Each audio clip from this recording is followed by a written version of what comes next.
Hello everyone, my name is Yibin Wang from UCLA. My name is Sakthivel Sadayappan and I am from Loyola University of Chicago.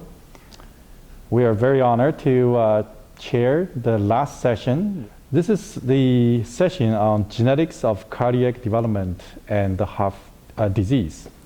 And we know genetics is a very important contributor to a heterogeneous disease or complex disease like a heart failure.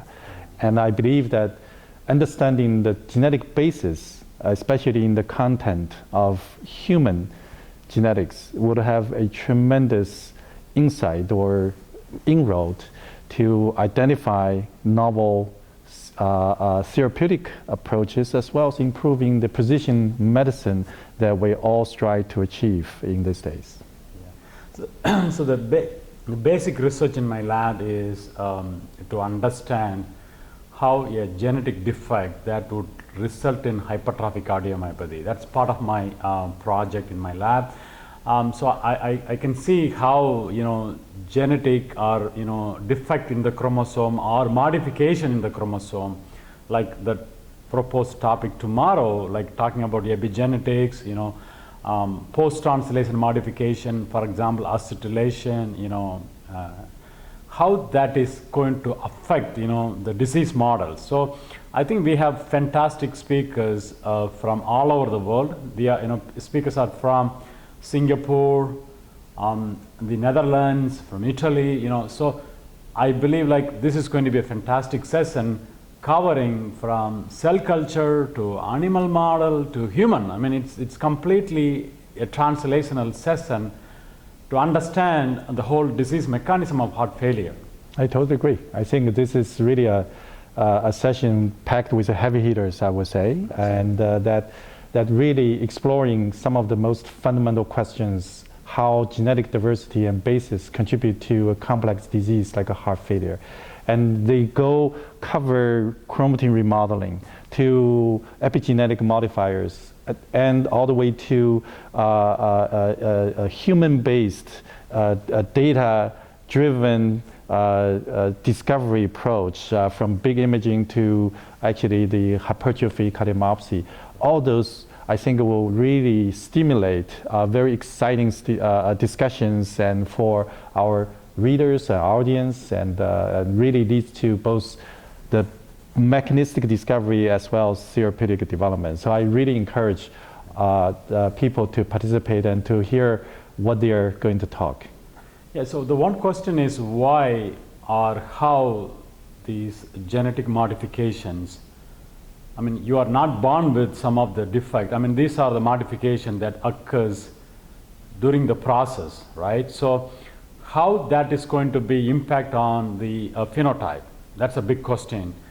And it's not that easy to answer one experiment. So, I mean, the session is going to cover, as I said, from single cell, in vitro, the mouse model. I think one of the speakers is going to talk about the TAC-induced cardiac hypertrophic model at different time point, how genetic modification, like the epigenetic changes are, and then identifying some of the key genes that are involved in this hypertrophic process. But I think that is essentially the most sort of exciting cross point where the genetics and the environment would actually work together to lead to this complex spectrum of disease. And I think the session actually addressed that from a fundamental mechanistic aspect, so that we not only understand the genetics, but how the genetics interact with the environmental stress lead to a complex disease like heart failure. And I think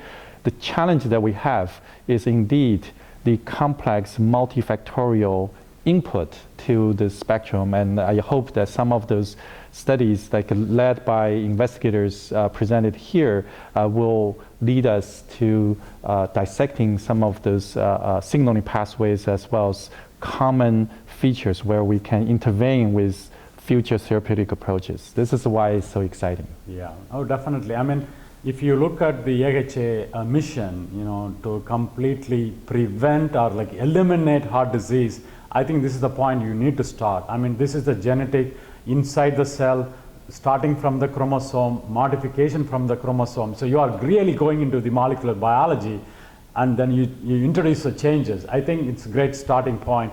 I'm really excited to look for the speakers and how they are going to, Correct. I also particularly impressed by the composition of the speakers, and as you said, Yes. not only they are from the four corners of the world, but also they cover the spectrum Yes. of translational medicine. We have basic scientists, PhDs, we have MD PhDs, we have leaders in the clinical studies, and so I think this is really well organized session that will benefit many of our readers. Oh, definitely. I'm We very should really excited. thank the programmer, the organizer of the AHA, and particularly this program. I thank the organizers also. I feel very honored and highly privileged to chair this with you, Thank you. and Thanks so hopefully much. we'll see you at the session.